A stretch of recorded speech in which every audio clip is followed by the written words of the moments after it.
सभी भाई बहनों को जय मसीह की। मैं आपका स्वागत करता हूं प्रभु यीशु के नाम अपने चैनल पर। आज हम इस वीडियो में क्या जानेंगे? आज हम इस वीडियो में जानेंगे कि हमारे जीवन में परमेश्वर की आवश्यकता क्यों है? हमें परमेश्वर की आवश्यकता क्यों है?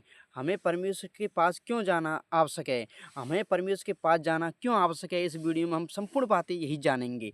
वचनों के माध्यम से जानेंगे, बहुत सारे वचनों के माध्यम से जानेंगे कि हमारे जीवन में परमेश्वर की क्यों ज़रूरत है। और जब हम परमेश्वर के पास नहीं गए तो परमेश्वर हमारे पास कैसे आएंगे, और परमेश्वर के पास हम किस प्रकार से जाएं, और परमेश्वर की ज़रूरत हमारे जीवन में क्यों है, हमें परमेश्वर की आवश्यकता क्यों अपने जीवन में। इस वीडियो में हम यही जानेंगे। देखिए, आज हम प्रभु के वचनों से जानेंगे, इसलिए आप हिंदी बाइबल ओपन कीजिए, आप अपने पास बाइबल रखिए और बाइबल के वचनों को देखते रहिए। मेरी स्क्रीन पर आपको वचन दिखाई देंगे, इसलिए वचनों को साथ में मेरे साथ पढ़ते रहिए और वचनों को समझिए। पवित्र आत्मा आपको वचनों को समझाए प्रभु यीशु के नाम में, ऐसे हम प्रार्थना करते हैं। देखिए, आप वचन निकालिए हिंदी बाइबल में, यूहन्ना का 15 का 4।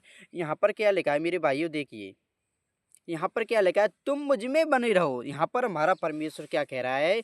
तुम मुझ में बने रहो और मैं तुम में, जैसे डाली यदि दाखलता में बनी रहे तो अपने आप से नहीं फल लाभ सब फल सकती, वैसे ही तुम भी यदि मुझ में बने रहो तो नहीं फल सकते। मुझ में नहीं बने रहे तो नहीं फल सकते। यहाँ पर हमारा परमेश्वर क्या कह रहा है? यदि तुम मुझ में नहीं बने रह सकते तो तुम फल नहीं लाओगे, तुम फलोगे नहीं। तुम्हारी तुम्हारी ज़रूरतें, तुम्हारी आवश्यकताएं वो पूरी नहीं होंगी। कब नहीं होंगी? जब हम परमेश्वर के पास नहीं जाएंगे, परमेश्वर में बने नहीं रहेंगे। यदि हम परमेश्वर पर विश्वास बनाए रखेंगे, प्रभु यीशु में विश्वास बनाए रखेंगे, प्रभु के चर्च में जाते रहेंगे, प्रभु पर विश्वास बनाए रखेंगे, चाहे हमारे जीवन में मुसीबतें, संकट, क्लेश, विपत्ति हो, परंतु हम परमेश्वर के प्रति विश्वास बनाए रखेंगे, परमेश्वर से दूर नहीं होंगे, परमेश्वर में बने रहेंगे। चाहे हमारे जीवन में कितनी भी विपत्ति आ जाए, हम परमेश्वर के लिए थोड़े समय के लिए अलग हो जाए परमेश्वर, परंतु परमेश्वर को छोड़ेंगे नहीं। क्लेश दुख हमें क्या करेंगे? हमें परमेश्वर से थोड़े समय के लिए, कुछ पल के लिए अलग कर देंगे, एक दिन के लिए अलग कर देंगे, परंतु हम परमेश्वर में बने रहेंगे, परमेश्वर में जुड़े रहेंगे। जैसे कि देखते हैं, किसी में झगड़ा हो जाता है, परंतु वो कुछ समय के बाद क्या हो जाए, दूर हो जाए, परंतु जैसे वो कैसे कहते हैं, यदि स्वयं का भूला शाम को वापस आ जाए तो उसे भूला नहीं कहते। ऐसे ही हमें, यदि हमें संकट विपत्ति शैतान परमेश्वर से कोशिश करे हमें दूर करने की, परंतु हम परमेश्वर से लगे रहें। हमें परमेश्वर, कुछ समय के लिए हम अपने क्रोध में या विपत्ति में दूर हो जाएं, परंतु परमेश्वर को बिल्कुल ना छोड़ें, परमेश्वर से बिल्कुल दूर ना जाएं। ये वचन क्या कह रहा है? यदि हम परमेश्वर में नहीं बने रहे तो हमारी आवश्यकताएं, हमारी ज़रूरतें, हमारे काम कभी बन नहीं सकते हैं। यदि हम परमेश्वर में बने रहेंगे तो हमारी जो आवश्यकताएं वो परमेश्वर हमारी पूरी करेगा। जैसे परमेश्वर ने एक वचन दिया है, हे बोझ से दबे हुए लोगों, मेरे पास आओ, मैं तुम्हें विश्राम दूंगा। यदि यदि हम परमेश्वर के पास बने रहे, परमेश्वर के करीब रहे, परमेश्वर के आज्ञाओं पर चलते रहे, परमेश्वर के करीब जाते रहे, परमेश्वर को छोड़ेंगे नहीं, परमेश्वर में ही बने रहेंगे, तो क्या होगा? हमारी जो बोझ समस्याएं, जो हम संकट में डूबे हुए हैं, परेशानी में डूबे हुए हैं, बीमारी में डूबे हुए हैं, या आपकी किसी भी प्रकार की समस्या हो सकती है। यदि आपके जीवन में कोई समस्या है तो कमेंट में ज़रूर बताएं। कोई भी समस्या हो सकती है, आप क्या करें?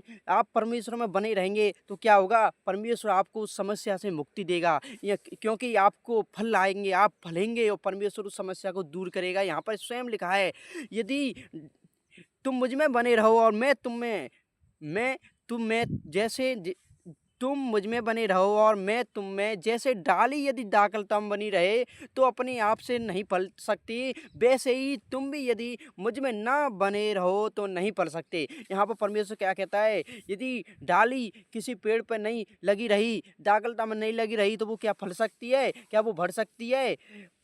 क्या एक एक पेड़ पर एक डाली लगी हुई है, यदि उसे काट दिया जाए तो क्या वो फल सकती है? क्या वो फल ला सकती है? मेरे भाइयों, एक बात सोचिए, किसी पेड़ पर एक डाली है, उसे काट दिया जाए तो वो फल ला सकती है? नहीं ला सकती। एक पेड़ से उसकी एक टहनी को, उसकी एक लकड़ी को उसकी एक डाली को अलग कर दिया जाए तो क्या वो फल ला सकते हैं? उस फल पे, उस पेड़ पर या उस डाली पे फूल लग सकते हैं, फल लग सकते हैं? नहीं लग सकते। ऐसे ही हमें भी यदि हम पेड़ से लगे रहेंगे, जैसे डाली एक पेड़ से चिपकी रहेगी, पेड़ पर लगी रहेगी, तो एक न एक दिन वो फल ज़रूर लाएगी।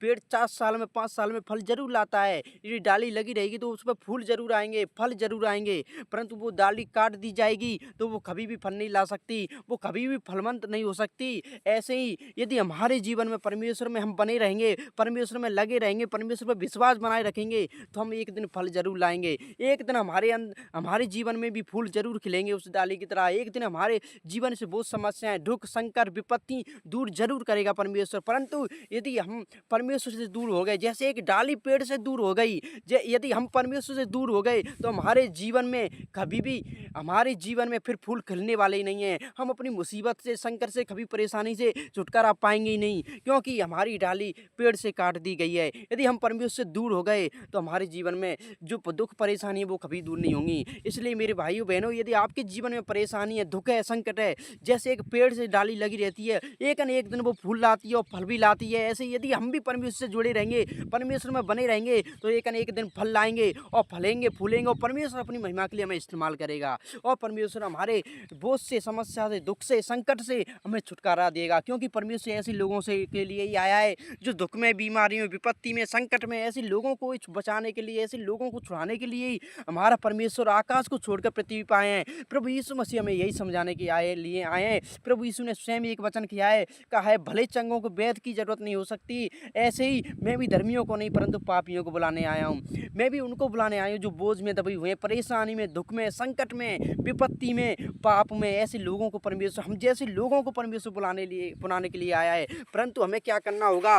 यदि हमारे जीवन में दुःख, परेशानी है, संकट है, तो हमें भी परमेश्वर से जुड़ा रहना है। जैसे एक डाली परमेश्वर से जुड़ी रहती है, तभी वो एक दिन उसमें फूल आते हैं और फल आते हैं। ऐसे ही हमें भी परमेश्वर में जुड़ा रहना है, परमेश्वर में लगा रहना है, परमेश्वर पर विश्वास बनाए रखना है। चाहे कैसी भी मुसीबत आए, तो हमें भी परमेश्वर एक दिन फल हमारे जीवन में भी जरूर लाएगा। मैं भी आपके लोगों से एक बात कहूँ, मेरे जीवन में भी बहुत संकट, विपत्ति मैंने स्वयं भी देखे हैं। परंतु मैं परमेश्वर बीमारी ने, दुःख ने मुझे परमेश्वर से थोड़े समय के लिए दूर कर दिया। मेरा मन एक निराश हो जाता है, परंतु मैं परमेश्वर से कभी दूर नहीं हुआ हूँ।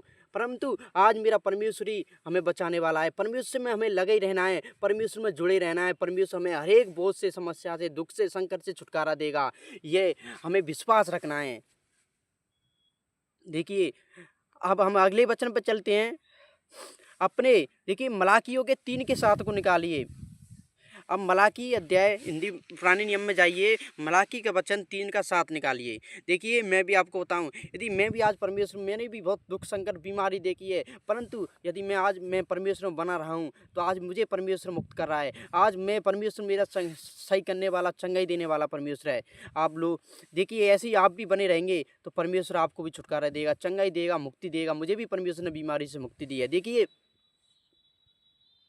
मलाकी का 3 का 7 आप निकालेंगे। यहाँ पर क्या लिखा है? देखिए, मलाकी के 3 में हम पढ़ेंगे, अपने अपने पुरखों के दिनों से तुम लोग मेरी विधियों से हटते आए हो और उनका पालन नहीं करते। तुम मेरी ओर फिरो, तब मैं भी तुम्हारी ओर फिरूंगा। सेनाओं के यहोवा की यही वचन है। परंतु तुम पूछते हो, हम किस बात में फिरें? देखिए, क्या होता है यहाँ पर, हमारा परमेश्वर क्या कह रहा है? यदि हम परमेश्वर की ओर फिरेंगे तो परमेश्वर हमारी ओर फिरेगा। हम परमेश्वर के करीब जाएंगे तो परमेश्वर हमारे करीब आएगा। यहाँ पर साफ साफ परमेश्वर ने कह दिया है, अपने पुरखों के दिनों से तुम लोग मेरी विधियों पर नहीं चलते। हमारा परमेश्वर क्या कह रहा है? इसराइलियों के बारे में कह रहा है। इसराइली लोग थे, इसराइली लोगों के जीवन में परमेश्वर ने कितने अद्भुत काम किए। उन्हें बंदुआई से, उन्हें जो मिस्र देश में वो कैदी थे, बंदुआई से परमेश्वर छुड़ा के लाया उन्हें। उनके जीवन में कितने अद्भुत काम किए, चमत्कार किए। 40 वर्षों तक उनके ना तो पैरों में छाले पड़े, ना उनकी चप्पल पुरानी हुई, ना उनके कपड़े पुराने हुए। और देखिए, ना उन्हें धूप लगी, ना उन्हें गर्मी लगी, और ना उन्हें क्या हुआ, ना ठंड लगी, कुछ भी नहीं हुआ उनके जीवन में। और देखिए, फिर भी परमेश्वर के वो क्या हुआ, परमेश्वर की विधियों को, परमेश्वर के कामों से वो बार बार भूल जाते थे और परमेश्वर की विधियों से दूर हो जाते थे। क्या हो जाते? फिर भी अपनी परमेश्वर की सामर्थ से वो दूर हो जाते थे, परमेश्वर पर कुड़कुड़ाने लगते। यहाँ पर क्या लिखा है? अपने पुरखों के दिनों से तुम लोग मेरी विधियों से हटते आए हैं। उनके पुरखों भी परमेश्वर की विधियों से हटते आए थे। हमारे पुर के और उनका पालन नहीं करते, तुम मेरी ओर फिरो तो अब मैं तुम्हारी ओर फिरूंगा। यहाँ पर हमारा परमेश्वर क्या कह रहा है, यदि हम परमेश्वर की ओर फिरेंगे, हम प्रभु यीशु मसीह की ओर फिरेंगे, तब हमारा परमेश्वर हमारी ओर फिरेगा, तब हमारा परमेश्वर हमारी ओर देखेगा। इसलिए हमें परमेश्वर की ओर फिरना है। आपको मैं एक उदाहरण दूं, लोग कहते हैं कि हमारा परमेश्वर कैसा है, हमारा परमेश्वर कितना बड़ा है। देखिए, आप एक भाई से किसी ने पूछा गया था कि परमेश्वर कितना बड़ा है, आप बता सकते हैं? उस भाई ने एक जवाब दिया। भाई ने कहा, आसमान में तुझे दिखाई दे रहा है, आसमान में देख एक जहाज उड़ रहा है, वो तुझे कितना दिखाई दे रहा है? उस भाई ने कहा था, आसमान में तो मुझे वो जहाज छोटा सा दिखाई दे रहा है। परंतु उस भाई ने कहा, यदि यही जहाज तेरे पास आ जाए तो तुझे कितना दिखाई देगा? यदि तू इस जहाज के पास चले जाए तो वो कितना बड़ा तुझे दिखाई देगा? कितना दिखाई देगा? बहुत बड़ा दिखाई देगा। सोच के देखिए, एक जहाज जब आसमान में उड़ता है हमें छोटा सा दिखाई देता है, परंतु जब हम उसे उसके पास जाकर देखेंगे तो हमें कितना बड़ा दिखाई देगा। यदि वो हमारे पास आ जाए तो हमें इतना बड़ा दिखेगा कि हम उसके सामने खड़े भी नहीं हो सकते, हवा से ही उड़ जाएंगे। ऐसी जहाज इतना बड़ा होता है, परंतु आसमान में हमें छोटा सा दिखाई देता है। जब हम उसके पास जाएंगे तब वो हमें बड़ा दिखेगा, जब वो हमारे पास आएगा तब वो हमें बड़ा दिखेगा। ऐसे ही सोचिए, जब हम परमेश्वर के पास जाएंगे ना, जब परमेश्वर के करीब जाएंगे तब हमें परमेश्वर बड़ा दिखेगा, तब हमें परमेश्वर की सामर्थ दिखेंगी, तब हमें परमेश्वर की शक्ति दिखेगी, तब हमें हमारे जीवन में जो दुख समस्या है वो हमारे परमेश्वर उन्हें दूर करेगा। जब हम परमेश्वर के पास जाएंगे तब हमें परमेश्वर की सामर्थ दिखेगी, तब हमें दिखेगा कि हमारा परमेश्वर कितना बड़ा है, हमारा परमेश्वर कितना दयालु है, कितना सामर्थ्य है। जब हम परमेश्वर के पास जाएंगे, यदि परमेश्वर हमारे पास आएगा तो भी हमें परमेश्वर कितना दिखेगा। यदि जहाज हमारे पास आए तो भी हमें बड़ा दिखेगा। यदि हम परमेश्वर के पास गए या परमेश्वर हमारे पास आया तो क्या होगा, हमें परमेश्वर बड़ा दिखने लगेगा। और परमेश्वर ने स्वयं वचन में क्या कहा है, यदि यदि तुम मेरी ओर फिरोगे तो मैं तुम्हारी ओर फिरूंगा। यदि पहले हमें परमेश्वर के पास जाना होगा, पहले हमें परमेश्वर पर विश्वास करना पड़ेगा। यदि हम परमेश्वर के पास नहीं गए, परमेश्वर की ओर नहीं फिरे तो हमें परमेश्वर बड़ा नहीं दिखाई देगा, हमें परमेश्वर की सामर्थ, परमेश्वर की शक्ति कभी दिखाई नहीं देंगी। हमें अपने जीवन की दुख परेशानी बहुत समस्याएं दिखाई देंगी, परंतु जब हम परमेश्वर के पास जाएंगे तो परमेश्वर के आगे वो बहुत समस्याएं, दुख, संकट, विपत्ति हमारे सामने से दूर समाप्त हो जाएंगी। कब हो जाएंगी? जब हम परमेश्वर के पास जाएंगे। देखिए, और हम वचन पढ़ते हैं, जिससे कि हम वचनों को पढ़ते हैं बहुत जल्दी जल्दी। देखिए, आगे में यूहन्ना के 6:56 में क्या देखते हैं, जो मेरा मांस खाता है और मेरा लहू पीता है वह मुझ में स्थिर बना रहता है और मैं उसमें। यहाँ पर हमारे प्रभु यीशु मसीह ने क्या बात कही है, जो मेरा मांस खाता है और मेरा लहू पीता है वह मुझ में स्थिर बना रहता है। हमारा परमेश्वर क्या कह रहा है कि तुम मेरी आज्ञाओं को, मेरी विधियों को, मेरे वचनों को क्या कर लो, अपने अंदर उतार लो, अपने अंदर इनको पी लो। देखिए, बिना लहू भाई पापों की क्षमा नहीं है। प्रभु यीशु ने अपने लहू से हमें खरीद लिया है, हमें मोल ले लिया है। प्रभु यीशु ने अपना लहू हमें खवाया है। क्या? प्रभु यीशु ने अपने प्राण देकर हमें बचाया है, प्रभु यीशु ने अपना मांस देकर हमें बचाया है। ये बात सच्ची है। इसलिए प्रभु यीशु क्या कह रहा है, यदि तुम मेरा मांस खाता और मेरा लहू पीता वह मुझ में बना रहता है। इसलिए हमें परमेश्वर की आज्ञाओं को, परमेश्वर की विधियों पर चलते रहना है, जिससे कि हम परमेश्वर में बने रहें। और देखिए, परंतु यिर्मयाह 7:26 में हम देखेंगे, यिर्मयाह 7:26 में क्या लिखा है, आप हिंदी बाइबल में निकालते रहिए। यिर्मयाह का 7वां वचन 7:26, परंतु उन्होंने मेरी नहीं सुनी, ना अपना कान लगाया, उन्होंने हठ किया और अपने पुरखों से बढ़कर बुराइयां की। देखिए, जो इस्राएल लोग, जो कुछ लोग थे, उन्होंने क्या की, परमेश्वर की नहीं सुनी और अपने पुरखों से भी बढ़कर उन्होंने बुराइयां की। आगे हम देखेंगे यशायाह 44:22 में देखेंगे, मैंने तेरे अपराधों को काली घटा के समान और तेरे पापों को बादल के समान मिटा दिया है। मेरी ओर फिर लौट रहा, क्योंकि मैंने तुझे छुड़ा लिया है। देखिए, हमारा परमेश्वर क्या कहता है, मैंने तेरे अपराधों को काली घटा के समान और तेरे पापों को बादल के समान मिटा दिया है। मेरी ओर फिर लौटा, क्योंकि मैं तुझे छुड़ा लिया है, मैंने तुझे छुड़ा लिया है। देखिए, हमसे भी अपराध होते हैं, आपसे भी कोई अपराध हुआ होगा, हमसे यदि कोई भी भूल हुई है, कोई भी पाप हुआ है, तो हमें क्या करना है। फिर भी हमारा परमेश्वर क्या कह रहा है कि मैंने तेरे अपराधों को मिटा दिया है। हमें अपने अपराधों, हमें ये नहीं सोचना है कि हम पे पाप हो गया है, हम परमेश्वर के पास नहीं जाएंगे। यदि हम पे भूल हो गई है, यदि हमने परमेश्वर से दूर हो गए, हम परमेश्वर से भटक गए, हमें परमेश्वर चर्च में जाना छोड़ दिया है, हमने परमेश्वर से दूर हो गए हैं, परंतु हमें क्या करना है, फिर से परमेश्वर के पास चले जाना है। परमेश्वर क्या कह रहा है कि मैंने तेरे अपराधों को काली घटा के समान मिटा दिया है, पापों को बादल के समान मिटा दिया है। क्या किया? हमारा परमेश्वर हमारे अपराधों को क्षमा करने वाला है। इसलिए यदि हम पे अपराध हो गया है तो हम फिर से परमेश्वर के पास जाएं। हमें फिर से, यदि हमने चर्च जाना छोड़ दिया है तो हम फिर से परमेश्वर के करीब जाएं, फिर से चर्च जाएं, जिससे कि और ये ना सोचे कि परमेश्वर हमें क्षमा नहीं करेगा, परमेश्वर हमारा क्षमा करने वाला है और क्षमा करेगा।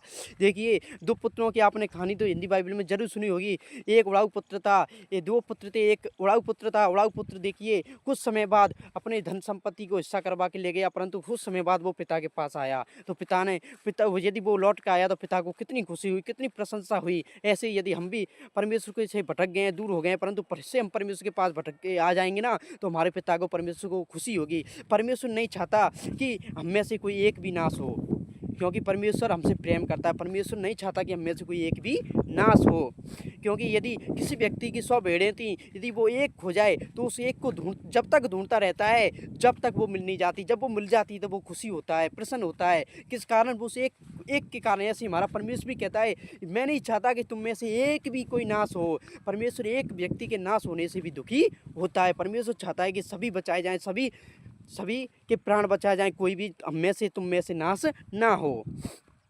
आगे में देखिए, आगे हम वचन में क्या देखेंगे, यहेजकेल 18 के 32 में क्या देखेंगे। देखिए यहेजकेल 18 के 32 में देखेंगे, क्योंकि प्रभु यहोवा की ये वाणी है, जो मरे उसके मरने से मैं प्रसन्न नहीं होता। देखिए वही वचन आ गया है हमारे परमेश्वर का। यहेजकेल 18 से 32 में देखेंगे, क्योंकि प्रभु यहोवा यह कहता है, परमेश्वर यह कहता है, क्योंकि प्रभु यहोवा की ये वाणी है, जो मरे उसके मरने से मैं प्रसन्न नहीं होता, इसलिए पश्चाताप करो तभी तुम जीवित रहोगे। देखिए हमारा परमेश्वर कहता है कि मैं नहीं प्रसन्न होता कोई आत्मा नाश हो, यदि कोई व्यक्ति मरे तो उससे हमारा परमेश्वर प्रसन्न नहीं होता। हमारा परमेश्वर नहीं चाहता कि एक भी नाश किया जाए। परमेश्वर तो यही चाहता है कि पापी मन फिरा के परमेश्वर के पास फिर से वापस आ जाएं। परमेश्वर नहीं चाहता कि उसकी 100 भेड़ें उनमें से एक भी नाश हो। देखिए आगे हम देखेंगे जकरिया 1 के 3 वचन को देखेंगे। जकरिया 1 के 3 को निकालिए हिंदी बाइबल में मेरे भाइयों। इसलिए तू इन लोगों से कह, सेनाओं का यहोवा यह कहता है, तुम मेरी ओर फिरो। सेनाओं के यहोवा की यही वाणी है, तब मैं तुम्हारी ओर फिरूंगा। सेनाओं के यहोवा की यही वचन है। देखिए हम 2 बार पढ़ लिया ये वचन। परमेश्वर के निकट आओ। देखिए याकूब के 4 के 8 में हम क्या देखेंगे, परमेश्वर के निकट आओ तो वह भी तुम्हारे निकट आएगा। यहाँ पर देखिए याकूब के 4 वचन के 4 अध्याय के 8वें वचन को हम पढ़ेंगे। इसमें क्या लिखा है, परमेश्वर के निकट आओ। यहाँ पर परमेश्वर हमारा क्या कह रहा है, यहाँ पर परमेश्वर का दास क्या कह रहा है, परमेश्वर के तुम निकट आओ, परमेश्वर के निकट आओ तो वह भी तुम्हारे निकट आएगा। हे पापियों अपने हाथ शुद्ध करो, और हे दुष्ट लोगों अपने हृदय को पवित्र करो। यहाँ पर हमारा परमेश्वर क्या कह रहा है, यदि परमेश्वर के निकट जाओ, यदि हमें परमेश्वर के निकट आएंगे तो परमेश्वर हमारे निकट आएगा।